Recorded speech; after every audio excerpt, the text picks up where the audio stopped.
இப்போ ஏடிஎம்கே கூட்டணி, அதாவது மிகப்பெரிய கூட்டணியா இருக்குது அப்படின்னு ஒவ்வொரு இடத்துலையுமே ஏடிஎம்கேவுடைய பொதுச் செயலாளர் எடப்பாடி பழனிசாமி அவர்கள் கூறி வந்துட்டு இருக்காங்க. இந்த சைட்ல பாத்தீங்கன்னா காங்கிரஸ், அதாவது இந்திய கூட்டணியும் மிகப்பெரிய ஒரு வலுவா தான் இருக்கு.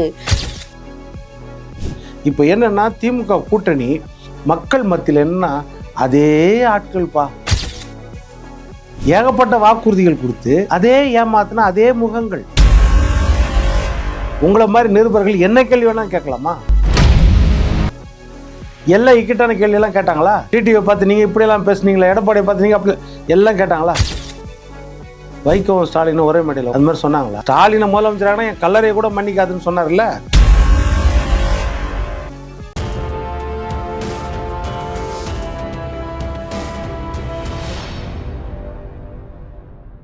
யூ தமிழ் நேயர்களுக்கு வணக்கம். நான் உங்கள் பிருந்தா சங்கர். இன்று நம்மோடு சிறப்பு விருந்தினராக இணைந்திருப்பது ஊடகவியலாளர் பொன் வில்சன் அவர்கள். வணக்கம் சார். வணக்கம்மா. இப்போ ஏடிஎம்கே கூட்டணி, அதாவது மிகப்பெரிய கூட்டணியா இருக்குது அப்படின்னு ஒவ்வொரு இடத்துலையுமே ஏடிஎம்கேவுடைய பொதுச் செயலாளர் எடப்பாடி பழனிசாமி அவர்கள் கூறி வந்துட்டு இருக்காங்க. இன்னும் ஒரு சில கட்சிகள் ஏடிஎம்கே கூட கூட்டணி இருக்கிறதா சொல்றாங்க.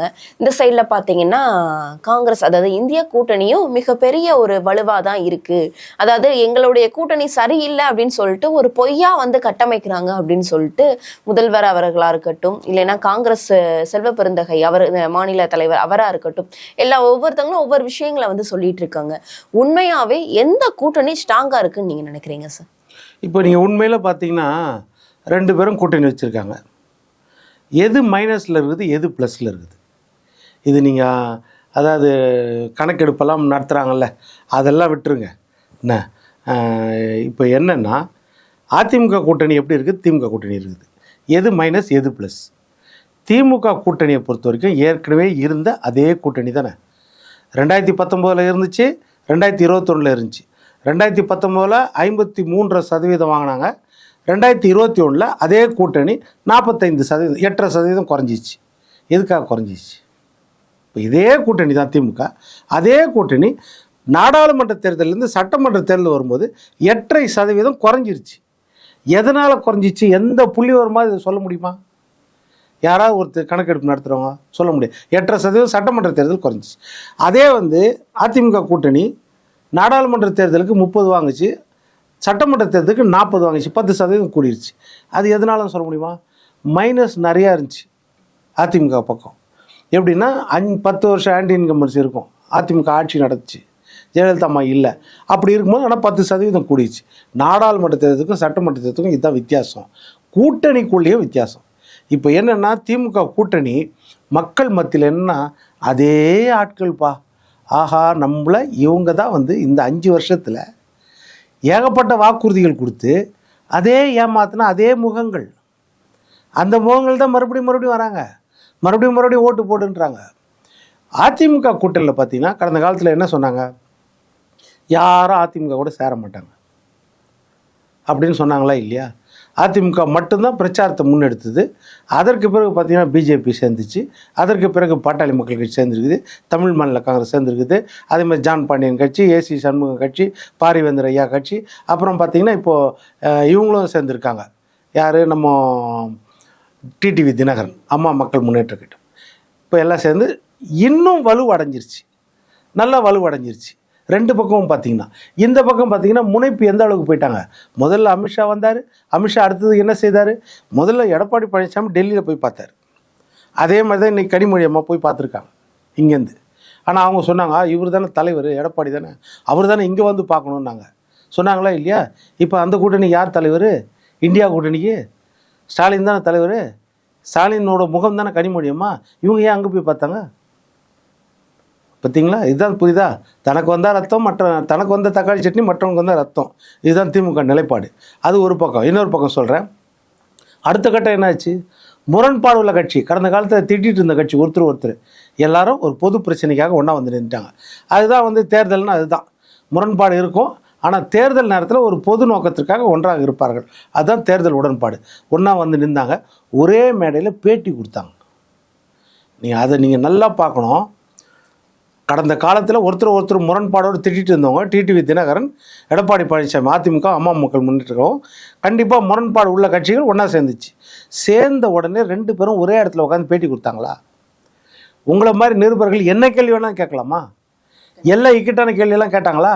டிடிவியை பார்த்து நீங்கள் இப்படியெல்லாம் பேசுனீங்களா, எடப்பாடியை பார்த்து நீங்கள் அப்படி எல்லாம் கேட்டாங்களா? எல்லாத்துக்கும் பதில் சொன்னாங்களா? ஆமாம், எங்களுக்குள்ள முரண்பாடு இருந்துச்சு, சண்டை இருந்துச்சு, கருத்து வேறுபாடு இருந்துச்சு, இல்லைன்னு சொல்ல. ஆனால் திமுகன்ற தீய சக்தி இருக்கக்கூடாது. அந்த பொது நோக்கம்தான் எங்களை கட்சியை வளர்த்துது. எங்கள் எம்ஜிஆர் ஐயாவும் ஜெயலலிதா அம்மாவும் வளர்த்தது எங்களை அந்த அடையாளத்தை காட்டி. அந்த நோக்கத்துக்காக ஒன்றா இருக்கும். எங்களுக்கு கூட பகாளி சண்டை இருந்தது உண்மைதான். ஒன்றா சேர்ந்த பிறகு அந்த கசப்பை மறந்துட்டு இன்றைக்கி பொது நோக்கத்துக்காக போராட வந்திருக்கோம் சொன்னாங்களா இல்லையா? வைகோவும் ஸ்டாலினும் ஒரே மேடையில் உட்காந்தாங்களா?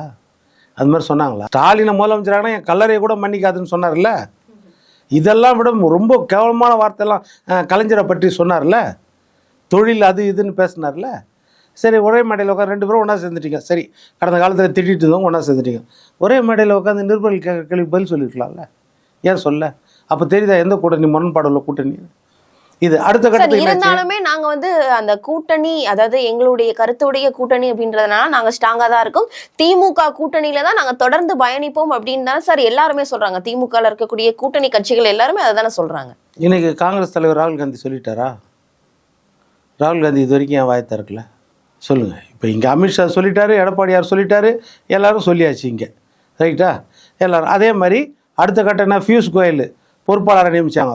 பியூஷ் கோயல் வந்து உடனே எடப்பாடி பழனிசாமி ஐயாவை தலைவரை பார்த்துட்டாரு. இந்த கூட்டணி தலைவரை பார்த்துட்டு ஒன்றாக சேர்ந்து எல்லாம் சாப்பிட்டாச்சு, எல்லாம் பேசியாச்சு. அதுக்கு அடுத்த கட்ட என்னது, இந்த கூட்டணியின் அகில இந்திய தலைவர் பிரதமர் மோடி வந்தாரா?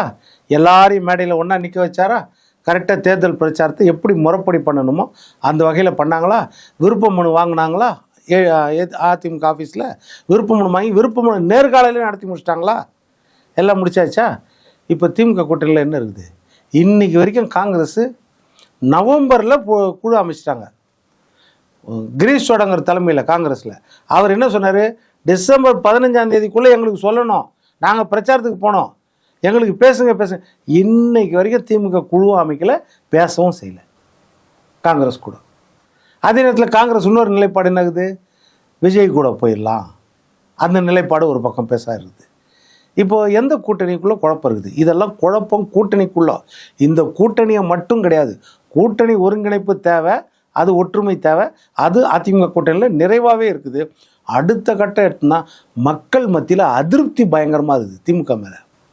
திமுக செய்திருக்கிற மிக மோசமான செயல்கள், தேர்தல் வாக்குறுதியில் 190% நிறைவேற்றவில்லை முழுசா.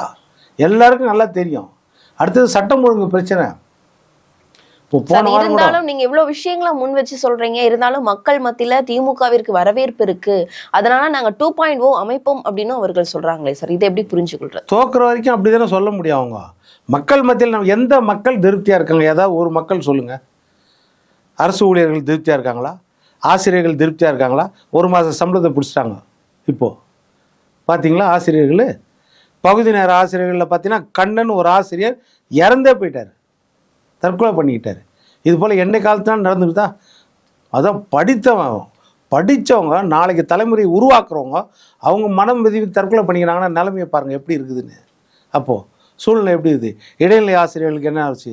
அப்புறம் மருத்துவர்கள் இவங்களை நம்பி இப்போ ஓட்டு போடுவாங்களா? செவிலியர்கள் இவங்களை நம்பி ஓட்டு போடுவாங்களா? மாணவர்கள் எடுத்துக்கோங்க, மாணவர்கள் 3ஆவது வருஷம் 4 வருஷம் கழித்து இப்போ 10 லட்சம் லேப்டாப்னு விளம்பரப்படுத்திட்டு இருக்காங்க. 52,40,000 லேப்டாப்புகள் கொடுத்தது எந்த விளம்பரம் இல்லாமல் சைலண்ட்டாக இருந்துச்சு அதிமுக. ஏடிஎம்கேவை பொறுத்த வரைக்கும் இவங்கள மாதிரி கிட்டத்தட்ட 6 மடங்கு கொடுத்தாச்சு லேப்டாப். அது பள்ளி மாணவர்களுக்கு லேப்டாப்பெல்லாம் வளராத காலத்தில் கொடுத்தது. அப்படி கொடுத்து கூட அது பெரிய விளம்பரம் தேடாத ஒரு கட்சி அதிமுக. ஆனால் இவங்க கடைசி காலத்தில் கடைசி வருஷம் படிக்கிற மாணவர்களுக்கு, ஏன்னா அவனுக்கு தான் ஓட்டு போடுற வயசு, அவன் அந்த லேப்டாப் வாங்கின்னு அப்படியே வந்து ஓட்டு போட்டுருவான்ற ஒரு நம்பிக்கையில் இவங்க கொடுக்குறாங்க. இது யோசிச்சு பாருங்கள். அப்போ எந்த விதத்தில் இவங்க வந்து நிறைவு பண்ண முடியும்? அப்புறம் குடும்ப தலைவிகள் சொல்கிறாங்க. குடும்ப தலைவிகள் எப்படி கொடுப்பாங்க? பாதி பேருக்கு 1000 ரூபா கொடுக்குறீங்க, 1,30,30,000 அது இப்போது அந்த 1000 ரூபாய் குடும்பத்தில் ஒருத்தருக்கு கொடுத்துட்டு இன்னொரு பக்கம் கரண்ட் பில்லு 1000 ரூபா கட்டியிருந்தது 3000 ஆக்கியாச்சு. சொத்து வரி 500 ரூபா கட்டியிருந்தது இப்போ 2500 ஆக்கியாச்சு. இப்போ அதுக்கெல்லாம் யார் கொடுக்குறது? இப்போது நீங்கள் 1000 ரூபா கொடுக்குற, நீங்கள் 3000 4000 5000 வாங்கியாச்சுல்ல. கேஸுக்கு 100 ரூபா குறைக்கிறேன்னு சொன்னாங்க, குறைக்கல. இது எதுவுமே செய்யலை. தேர்தல் வாக்குறுதி நீங்கள் பார்த்தீங்கன்னா எந்த செக்டார் ஆஃப் பீப்புள் சந்தோஷப்படுவாங்க முழுசாக அப்படின்னு யாராவது ஒருத்தர் சொல்ல முடியுமா? பஸ்ஸில் இலவச பேருந்து அப்படின்னா அனைத்து மாநகர பேருந்துகள்னு சொல்லிவிட்டு இப்போ சாதா பஸ்ஸில் மட்டும் சொல்லிவிட்டு அது 1 மணி நேரத்துக்கு ஒரு பஸ்ஸு வருது. அப்போ அந்த பெண்களுக்கு எவ்வளோ கஷ்டமாக இருக்கும், தாய்மாருக்கு எவ்வளோ கஷ்டமாக இருக்கும். அது வேறு அமைச்சர் சொல்லி காட்டுறாரு ஓசின்னு. இதனால் நீ எந்த செக்டார்னே சொல்ல முடியாதுமா. திமுக பெருமையாக சொல்லுவாங்க, நாங்கள் எங்களுக்கு மக்கள் ஓட்டு போடுவாங்க. ஓட்டு போட வழியே கிடையாது. எல்லாருமே என்னதுமா, வரட்டை எலெக்ஷன் பார்த்துக்கலாம் இவங்க பண்ண கூத்துக்கு அப்படின்னு நினச்சிட்டு இருக்காங்க. அதே மாதிரி பார்த்தீங்க அப்படின்னா, இப்போ நீங்கள் கூட்டணி விவகாரம் குறித்து நீங்கள் சொல்லியிருந்தீங்க. இப்போ தேமுதிக வந்து என்டிஏ கூட்டணியில் இருந்தது. இப்போ வந்து திமுக கூட்டணியில் பேச்சுவார்த்தை நடத்த இருக்கிறதா ஒரு தகவல் வருதே சார், இது எந்த அளவுக்கு உண்மை? இப்போ தேமுதிகவுடைய நிலைப்பாடு என்ன? இன்னும் ஓரிரு நாட்களில் வந்து என்னுடைய கூட்டணி தொடர்பான விஷயத்தை நான் அறிவிப்பேன் அப்படின்னு சொல்லிட்டு பிரேமலதா அவர்கள் சொல்கிறாங்க. தேமுதிக யாரோட கூட்டணி சேர்வதற்கு அதிகப்படியாக வாய்ப்பு இருக்குன்னு நினைக்கிறேன். அவங்க என்ன முடிவு பண்ணுறாங்கன்னு அவங்களுக்கே தெரியுதான்னு தெரில. எந்த ஒரு அரசியல் கட்சிக்கும் எல்லாமே எங்களுக்கு நண்பர்கள், எல்லாமே எங்களுக்கு வந்து உடன்பிறவா சகோதரர்கள் மாதிரி எந்த கட்சியும் எங்களுக்கு பார்க்க கிடையாது, எல்லாமே எங்களுக்கு ஃப்ரெண்ட்ஸ் தான்னா அது அரசியல் கட்சி எதுக்கு? யோசிச்சு பாருங்க. அதே ஐயா விஜயகாந்த் இருக்கும்போது அந்த கட்சி எப்படி இருந்துச்சு, எந்த மாதிரி கட்சி அது? இப்போ வந்து கடைசி கட்ட வரைக்கும் சொல்லிட்டு இருக்காங்க, எங்களுக்கு திமுகவும் ஒன்று தான் அதிமுகவும் ஒன்று தான், 2 பேரும் எங்களுக்கு நண்பர்கள். அப்போ ஒருத்தர் சைடில் கூட்டணி வச்சு இன்னொருத்தர் எதிர்த்தா எப்படி ஓட்டு போடுவாங்க? கடைசி கட்ட வரைக்கும் இப்படியே சொல்லிட்டு இருக்கீங்க, எங்களுக்கு 2 பேரும் நண்பர்கள், எல்லாமே நண்பர்கள். பிஜேபியும் நண்பர், காங்கிரஸும் நண்பர், ஒருவேளை டிவிகே கூட அலைன்ஸ் பேசுறதற்கு தாவேகாவும் நண்பர். அப்போ என்ன அர்த்தம்? எல்லாருக்கிட்டையும் நாங்கள் பேசுவோம் தானே அர்த்தம். அதுதான் அது வந்து அரசியலில் வந்து அந்த மாதிரி ஒரு கட்சி வந்து அந்த மாதிரி முடிவு எடுக்கக்கூடாது. வெற்றி தோல்வின்றது சகஜம், அது வேறு விஷயம். இந்த மாதிரி வந்து ஒரு பரவலான முடிவு கடைசி செகண்ட் வரைக்கும் எடுத்துகிட்டு இருக்கக்கூடாது. எப்போ கேட்டாலும் வந்து அவங்க 9ஆம் தேதி என்னமோ அறிவிக்கிறேன் நாங்கள் மாநாட்டில், அறிவிக்கலை. அப்புறம் கேட்டால் இன்னும் நாள் இருக்குதுன்றாங்க. இன்னும் மற்ற கட்சிக்கெல்லாம் பேசிட்டாங்களா முடிவு? எந்த கட்சியாவது எந்த கூட்டணியாவது எங்கள் கூட்டணி முடிஞ்சிருச்சு இனி டோர் க்ளோஸ்ன்னு சொல்லுவாங்களா? அவங்க கேட்குறாங்க எந்த கட்சியாவது சொல்லிருச்சான்றாங்க. அது எந்த கட்சியும் சொல்லாத, அது உண்மை தானே. ஒரு நபர் தனி நபர் வந்தால் கூட ஆதாயம் தானே. அப்போ எந்த கட்சி சொல்லணும் நான் மூடிட்டோம் கதவைன்னு? எந்த கட்சியும் சொல்லாது. அதனால் அது என்னென்னா அவங்களுக்கு தான் அது வந்து கஷ்டமாக இருக்கும். அது மட்டும் இல்லாமல் பிரேமலதா அம்மையார் என்ன சொல்கிறாங்கன்னு பார்த்தீங்கன்னா, நாங்கள் எந்த கட்சியோட கூட்டணி வைக்குமோ அந்த கட்சி தான் கண்டிப்பாக வந்து வெற்றி வாகை சூடும் அப்படின்ற மாதிரியான விஷயங்களை சொல்கிறாங்க. அது அதிமுகவா திமுகவா அப்படின்றது இன்ன வரை வந்து முடிவு எட்டப்படாமல் ஒரு நிலையிலேயே இருக்குது. ஒருவேளை திமுகவிற்கு போனா அதிமுகவுடைய நிலைமை என்னவா இருக்கும்னு நீங்க நினைக்கிறீங்க சார்? இல்லை, அவங்க எந்த பக்கம் போனாலும் அந்த பக்கம் தான் ஜெயிக்கும்னு சொல்கிறாங்கல்ல. ஐயா நாம் தமிழர் கூட போயிடலாம், அவங்க தான் ஜெயிப்பாங்க. அப்படி இல்லைன்னா இவங்க தனியாக இருந்தாங்கன்னு வச்சுக்கோங்க இவங்க தலைமையில், அப்போது பெரிய அளவில் வெற்றி பெற்றுடலாம்ல. அதனால் இந்த வார்த்தை எல்லாரும் சொல்கிறது. இப்போ ஐயா தனியரசும் இந்த வார்த்தை தான் சொல்லுவார், நான் எந்த பக்கம் கூட்டணி வைக்கிறோம் அந்த பக்கம் தான் ஜெயிக்கணும். கருணாஸ் கூட சொல்லுவார், நான் யார் கூட கூட்டணி வைக்கிறோம் அவங்க தான் ஜெயிப்பாங்க. இது எல்லா கட்சியும் சொல்கிறது தான். ஆனால் நீங்கள் யார் கூட கூட்டணி வைப்பீங்க? இவங்க கூட வைக்க மாட்டேன்றதா சொல்லலாம்ல. மற்றவங்க கூடலாம் வைப்போம், ஆனால் இவங்க கூட மட்டும் வைக்க மாட்டோம்னு சொல்ல முடியுமா? அந்த மாதிரி எதுவுமே இல்லை அப்படின்னா அது கட்சிக்கு தான், கட்சியோட வளர்ச்சியை பாதிக்கும் அது. கண்டிப்பா சார். இப்ப பாத்தீங்க அப்படின்னா கிட்டத்தட்ட 4 முனை போட்டி அப்படின்றது உறுதியா இருக்கு. அதாவது என்டிஏ கூட்டணி, இந்தியா கூட்டணி, இந்த பக்கம் பாத்தீங்க அப்படின்னா நாம் தமிழர் கட்சி தனித்து தான் நான் நிற்பேன் அப்படின்னு சொல்லி அவர்கள் சொல்லிட்டாங்க. நான் அவர்களுடைய தலைமையை ஏற்று அவர்களுடைய கொள்கையை ஏற்று வரவர்களுக்கு வேணா வழிவகுப்பேன் அப்படின்ற மாதிரியான விஷயங்களை சீமான் தொடர்ந்து முன் வச்சுட்டு இருக்காரு. அதே மாதிரி பாத்தீங்கன்னா தமிழக வெற்றி கழகம் அவங்களும் வந்து நாங்க தனித்து தான் போட்டி, என்னுடைய தலைமை ஏற்று வரவர்களுக்கு ஆட்சி அதிகாரத்துல போட்டின்னு எப்போ சொன்னாங்க? இல்ல, இன்னும் அவர்களுடைய தலைமை ஏற்று கொள்றவர்களுக்கு ஆட்சி அதிகாரத்துல பங்கு அப்படின்னு தானே சார் சொல்றாங்க. அதுதான் தனித்து தான் போட்டின்னு கிடையாதுல்ல, தனித்து தான் அவங்க போட்டி. அதாவது எந்த கட்சியும் 2 வருஷமா காத்துன்னு வந்தோம் வரல, வேற வழி இல்லைன்னா தனித்து தான் போட்டின்னு உறுதியா சொல்லுவாங்க. எல்லாரும் அதை ஏற்றுக்குவாங்க. பார்த்தீங்களா உறுதியாக சொல்லிட்டாங்க. வேறு வழி இல்லாமல் சொல்கிறாங்கன்னு தெரில, தனித்து தான் போட்டின்னு. அவங்களும் 2 வருஷமாக கூப்பிட்டு தான் இருக்காங்க. இது என்ன கலை யதார்த்தம் நல்லா புரிஞ்சுக்கோங்கம்மா. திமுக கூட்டணி அதிமுக கூட்டணி 2 கூட்டணி வந்து கட்டமைப்போட காலகாலமாக அந்த கட்டமைப்பு கிராமம் பட்டி தொட்டி வரைக்கும் கட்டமைப்பு, கேடர்ஸ் இருக்கிறது, பூத் ஏஜென்ட்ஸ் இருக்கிறது, எல்லாமே வந்து உறுதியாக இருக்கும் இந்த 2 சைடும். நீங்கள் 4 முனை போட்டிங்க, 4 பேர் அதில் இறங்குறாங்க களத்தில். 4 பேர் பந்தயத்தில் கலந்துக்கிறாங்க. அதில் 2 பேர் வந்து ரொம்ப அட்வான்ஸாக போயிட்டுருப்பாங்க, மீதி 2 பேர் எங்கேயோ இருப்பாங்க. அவங்களுக்கு ஒரு ட்ராக் 2 ட்ராக் வந்து மைனஸில் இருக்கும். ஆனால் நம்ம 4 முனை போட்டின்னு ஆக்சுவலாக பார்த்தீங்கன்னா 2 முனை போட்டி தான். திமுக அதிமுகக்குள்ளே தான் போட்டி. நீங்கள் அடுத்தது வரணும் அப்படின்னா நீங்கள் ஒன்று செரிஷ்மா ஒன்று, அடுத்தது பார்த்தீங்கன்னா கடந்த கால ட்ராக் ரெக்கார்டு ஒன்று, 3வது விஷயம் நீங்கள் பட்ட அனுபவங்கள், கஷ்டங்கள், வேதனை ஒன்று, 4வது தான் வந்து களத்தில் நீங்கள் என்ன செய்திருக்கீங்கன்னு. இத்தனையும் ஒருங்கிணைஞ்சு வரணும். நீங்கள் வெறும் கவர்ச்சி செரிஷ்மா மட்டும் பார்க்கக்கூடாது. செரிஷ்மா மட்டும் இருந்தால் ஒரு கணிசமான ஓட்டு சதவீதம் கிடைக்கும். அதற்கு அடுத்தது பார்த்தீங்கன்னா உங்களுடைய அனுபவம் அதுக்கேற்ற மாதிரி கொஞ்சம் ஓட்டு கிடைக்கும். அப்புறம் கட்சியை வளர்த்த விதம், கடந்த கால ட்ராக் ரெக்கார்டு, புரியுதா? கடந்த கால ட்ராக் ரெக்கார்டு எடுத்திங்கன்னா புரட்சித் தலைவர் எம்ஜிஆருடைய ட்ராக் ரெக்கார்டு எடுத்து பாருங்கள். அவர் அரசியலில் வந்து முழு அளவு பெரிய அளவில் வர்றதுக்கு முன்னாடி எத்தனை படத்தில் துணை நடிகராக நடிச்சிருப்பார். எந்த படத்துலையாவது மக்களுக்கு விரோத ஒரு செயலையாவது காமிச்சிருப்பாரா? எந்த அளவுக்கு அந்த தான் நடிக்கிற தன்னுடைய தொழிலில் கூட ஒரு தூய்மையானவனாக காட்டிக்கணும்னு தானே அவர் கடந்த காலங்களில் இருந்தார்.